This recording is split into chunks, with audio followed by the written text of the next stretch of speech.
प्रिय सखी, गुरुदेव भगवान के चरणों में कोटि कोटि नमन। गुरुदेव भगवान, इस शरीर से काम वासना खत्म हो गई है। पति को काम वासना बहुत है, क्या करूं, मार्गदर्शन करें। पति के अनुकूल चलना चाहिए।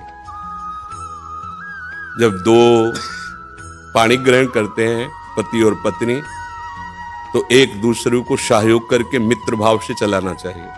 हमें अपनी रुचि दूसरे पर नहीं थोपनी चाहिए, बात ध्यान रखना चाहिए। हम दोनों एक मार्ग के साथी हैं, तो हमको चाहिए कि हमें अपनी रुचि उसके अनुकूल करनी चाहिए, उसको चाहिए कि हम अपनी रुचि को एक दूसरे के अनुकूल कर ले।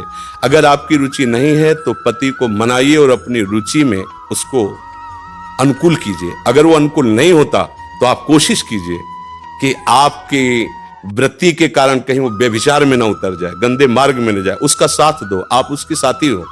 आपका ब्रह्मचर्य उतना महान नहीं होगा जितना पति की आराधना महान होगी। पति को एक मित्र है, मान लो हम कह रहे हो वो पति परमेश्वर होता है, ऐसा मत मानिए।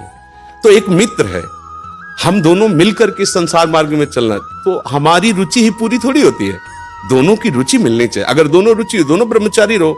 अगर एक की रुचि नहीं तो दूसरे को सपोर्ट करना चाहिए कि कहीं वो लड़खड़ा के गिर न जाए, उसका मार्ग न भ्रष्ट हो जाए। हम ये देखते हैं कि 4 दिन बाद पति पत्नी ऐसे तलाक, ये क्या है क्या?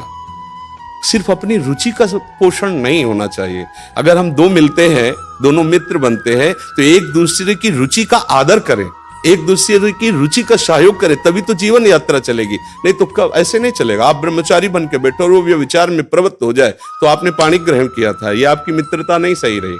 हाँ, वो बहुत ही व्यभिचारी है, अन्य, तो फिर अपने को अलग कर लेना चाहिए। अगर वो एक पत्नी व्रत है तो हमें उसका सहयोग करना चाहिए, उसमें ब्रह्मचर्य की तरफ वृत्ति न रखकर अपने पति की अनुकूलता की तरफ वृत्ति